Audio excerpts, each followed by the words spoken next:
Sebelumnya kita udah nostalgia nih sama film vampir yang pertama. Nah, kali ini aku mau ceritain film vampir yang paling kocak menurut aku. Judulnya Mr. Vampire Saga 4. Jadi di film ini tuh ada guru spiritual dan biksu suci. Mereka ini gak pernah akur kalau ketemu. Pasti berantem mulu kayak Tom and Jerry. Gimana tuh jadinya? Musuhan tapi harus kerjasama untuk menaklukkan vampir.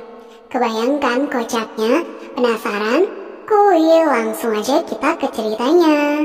Jadi di awal film, biksu memperkenalkan rumahnya kepada cincin muridnya.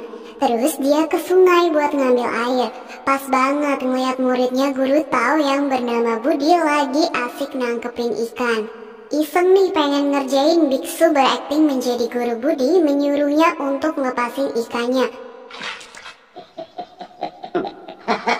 Di perjalanan pulang, Budi ngajakin biksu untuk lomba cepet-cepetan.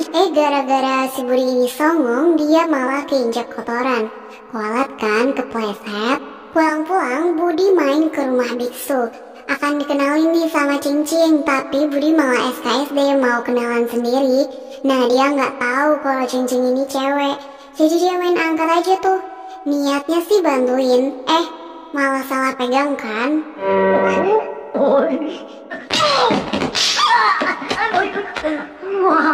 Golok mana golok? Cincin marah, pengen motong tangan Budi yang gak sopan itu. Nah, demi nyelamatin Budi, biksu bersekongkol memasukin buku biar gak sakit pas diajar. Apesnya bukunya malah jatuh. Ketahuan curang kan, terpaksa deh gurunya ngajar Budi beneran.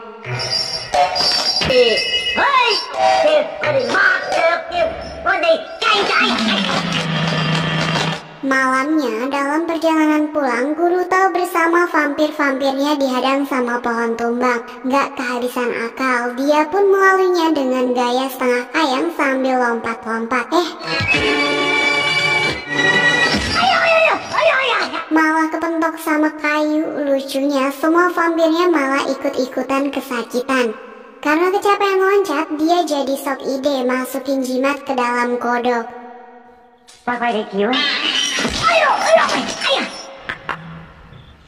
Baru aja santai si kodok malah belok, bikin semua vampirnya ngikut ke hutan. Mana kodoknya banyak lagi, untungnya jimatnya ketemu ya guys. Melihat kesempatan, siluman wanita datang berusaha menculik vampirnya. Untung aja berhasil dicegat. Guru pun berduel dengan siluman. Tak tinggal diam, siluman itu malah ngeluarin jurus perebut laki orang, mencoba untuk menggoda sang guru.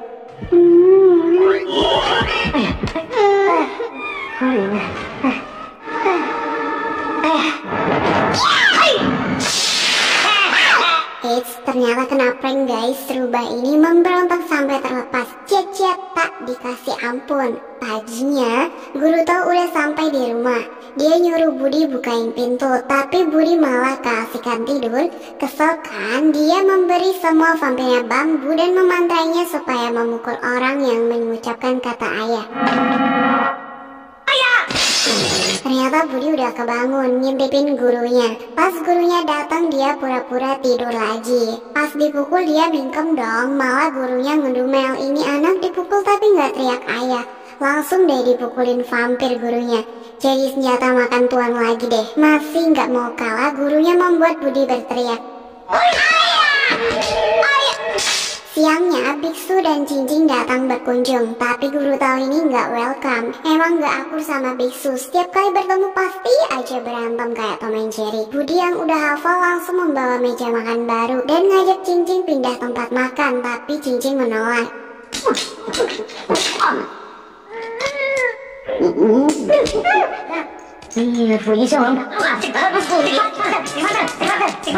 Guru tahu mulai ngelempar kacang dan gol masuk dong ke hidung biksu yang kemudian diembus dan ketelan pula sama guru tahu. Guru tahu pun membalas dengan menendang biksu. Tumpah sudah semua makanan terakhir. Karena guru curang, biksu pun menyerah dan pamit pulang. Subuh-subuh biksu udah bangun membaca ayat suci. Saking kencengnya membuat guru terbangun. Padahal udah nutupin telinganya pakai batok, mangkok, sampai kapas pun gak ada yang mempan. Langsung aja guru nyamperin biksu buat membeli rumahnya. Tapi biksu menolak. Melihat boneka yang mirip biksu langsung diminta buat kenangan. Tapi ternyata sidik jarinya tuh diambil buat nyantet biksu. Jadi dia bisa mengendalikan biksu dari jarak jauh. Membuat si biksu ini bertingkah aneh, tertawa kegelian. Parahnya tuh dia menjepit tangannya bahkan mencabut giginya sendiri. Cincin melakukan apapun yang disuruh biksu sampai membuat biksu menelan bawang putih utuh supaya terlepas dari santetnya. Akhirnya bonekanya itu nggak bisa bangkit lagi. Nah, nggak tinggal diam, biksu langsung melabrak kediaman guru. Dengan cermin ajaibnya, dia terang-terangan membuat boneka santet versi guru tahu dan diberikan ke Cincin untuk bersenang-senang. Nggak tanggung-tanggung, karena guru nggak mengakui perbuatannya, Cincin langsung membuat guru terbang menabrak tembok. Jika masih keras kepala, Cincin bakalan nerbangin guru ke atap. Mendengarnya, guru tahu langsung mengaku. Kasiannya, guru harus menenggak satu mangkok besar minyak biar santetnya tuh hilang.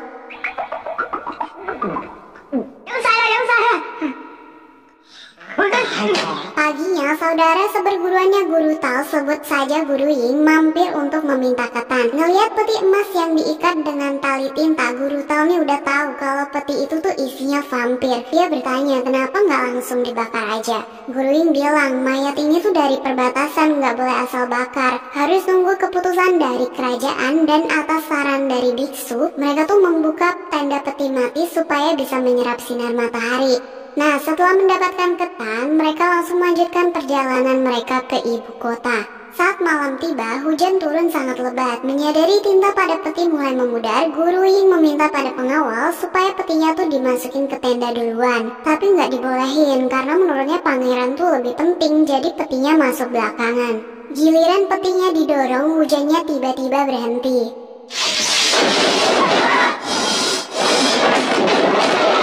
Terlambat sudah, tintanya udah pada pudar, vampirnya mulai memberontak. Guru Ying berusaha mencegah dengan mengikat peti. Karena kalah kuat, peti itu terbuka dan membuat mereka terlempar.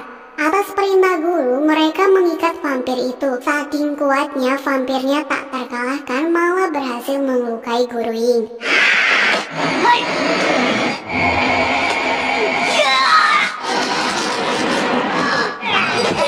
Vampirnya nih pintar, dia tuh megangin tali yang mengikatnya dan melempar orang-orang yang menahan tali itu. Melihat vampirnya lepas, para prajurit mulai turun tangan, tapi ternyata sama sekali nggak mempan guys.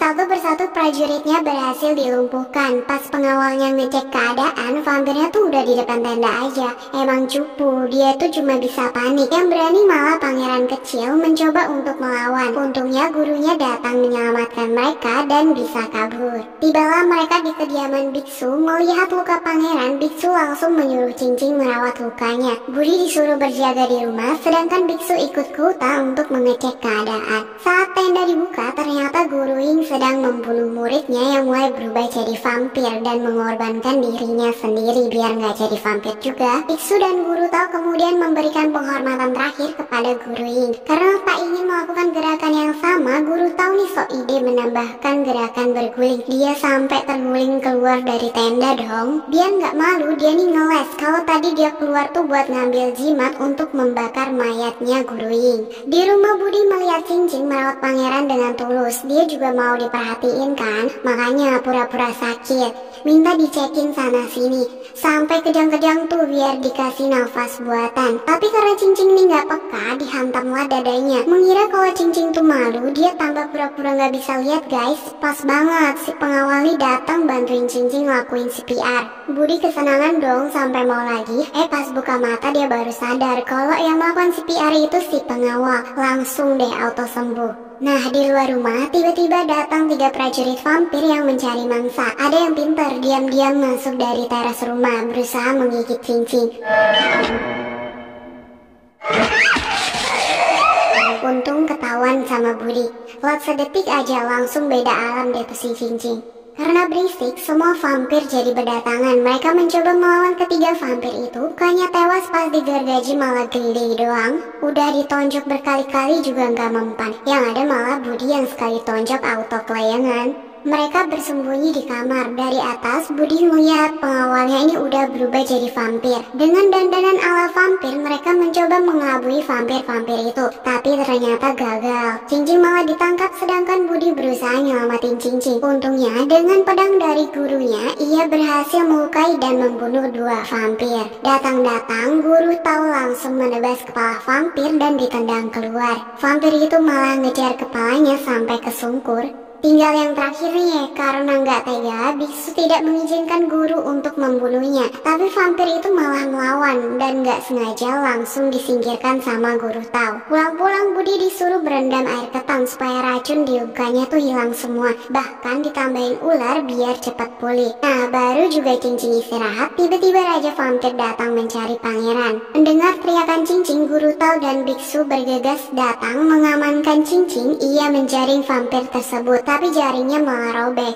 Dibantu sama guru yang mencoba menyerang lehernya, lagi-lagi pedangnya yang patah. Biksu kembali mencoba menangkapnya, hampir aja kena gigit. Untung dibantu sama jimat yang ditempelin.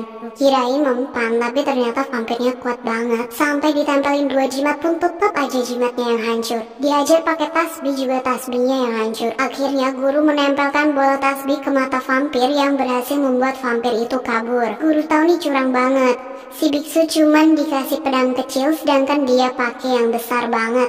Saat itu Cincin dan Budi bersembunyi di kamar mayat. Untuk berjaga-jaga mereka mengoleskan gula ke lantai. Sampai depan pintu masuk juga diolesin gula. Di ghosting ternyata vampirnya malah muncul dari bawah rumah bukan dari pintu. Pas Budi ngecekin dia malah ketangkep.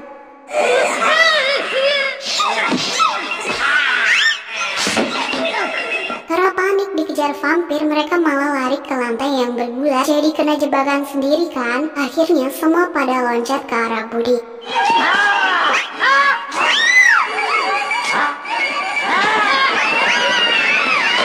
Terus dibanting deh tuh biar sebaran vampirnya nempel di gula. Pas mereka kabur, gurunya datang kan.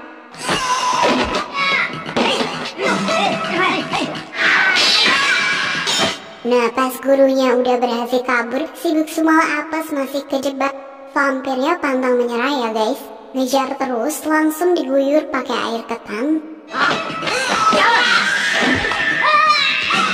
Parah sih, vampirnya ini kuat banget. Dihajar pakai pedang triple XL masih juga nggak lecet sedikit pun. Akhirnya guru tahu meminta kekuatan dari dewa. Tubuhnya tuh auto jadi kekar. Sekali hajar langsung KO sampai terpojokan ketakutan. Sayangnya nggak bertahan lama, badan kekarnya malah kempes gara-gara guru ini nginjak pecahan kaca. Mereka kepikiran buat ngasih vampir itu makan semua jenis racun sampai ularnya juga dimasukin ke mulutnya. Akhirnya vampirnya meledak-ledakan dan berhasil dihancurkan dari dalam sampai meleleh hijau gitu. Happy ending guys. BTW, ada yang tahu nggak sih kenapa vampir jalannya tuh loncat-loncat? Jawab di kolom komentar ya.